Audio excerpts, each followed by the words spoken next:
She said the American military was equal to Hamas and to Taliban, from a member of the Foreign Affairs. She said Americans only like Israel because it's all about the Benjamins. And 3 years later, she said, I didn't know there's a trope when it comes to referring to someone who's Jewish with money.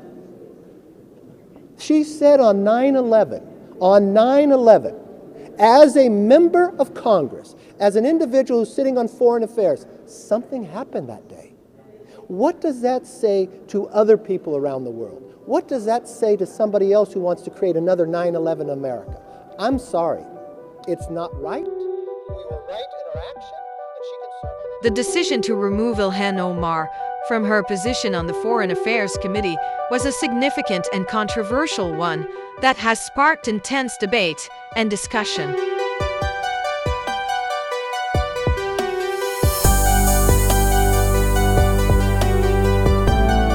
Ilhan Omar is a strong supporter of Palestinian rights and has been outspoken in her criticism of Israel's policy against Palestine.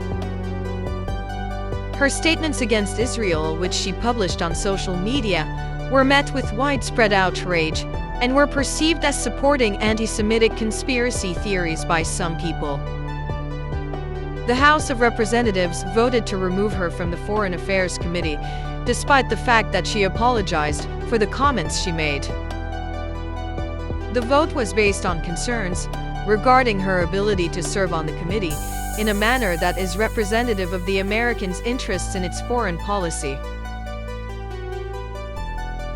Some of Ilhan Omar's fellow Democrats, such as Representatives Alexandria Ocasio-Cortez and Rashida Tlaib, have voiced their disagreement with the decision of the House.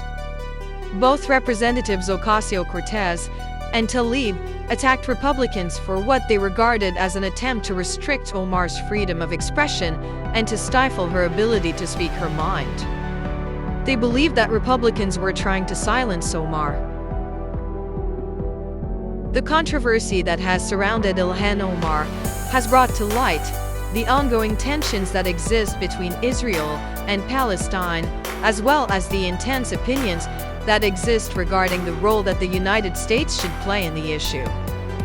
In addition to this, it poses significant problems regarding the boundaries of the right to free speech and the obligations of elected authorities to steer clear of inciting hate speech.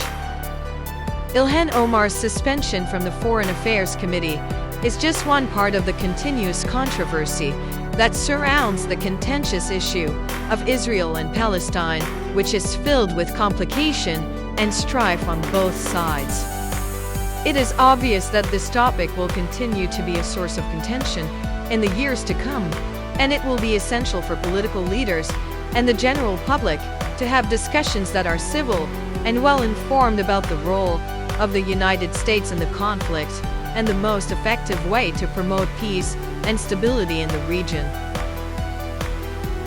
Representatives Ocasio-Cortez and Tlaib have made a call for a discussion that is more nuanced and informed about the role of the United States in the conflict between Israel and Palestine, as well as the importance of protecting freedom of speech for all elected officials. Just rewarded him with one of the most prestigious committee assignments in this Congress. Don't tell me this is about consistency. Don't tell me that this is about a condemnation of anti-Semitic remarks when you have a member of the Republican caucus who has talked about Jewish space lasers and an entire amount of tropes, and also elevated her to some of the highest committee assignments in this body. This is about targeting women of color in the United States of America. Don't tell me, because I didn't get a single apology when my life was threatened. Thank you. They have also emphasized the need to safeguard elected officials' ability to express their opinions. Weaponizing hate against a black, beautiful Muslim woman. Congresswoman Omar's lived experience as a refugee and a child survivor of war should be welcomed on this committee. It is needed. They have also been critical of Republicans for what they see as a failure to address the root causes of the conflict and for promoting a one-sided narrative that favors the interests of Israel over the rights of Palestinians. The removal of Ilhan Omar from her position as a member of the Foreign Affairs Committee has ignited a heated discussion about the limits of free speech the obligations of elected officials, and the role of the United States in the conflict between Israel and Palestine. The debate brings to light the necessity of having talks about the war that are both well-informed and respectful, as well as the significance of safeguarding elected officials' rights to free expression. My voice will get louder and stronger, and my leadership will be celebrated around the world as it has been. So take your vote or not. I am here to stay, and I am here to be a voice against harms around the world and advocate for a better world. I yield back.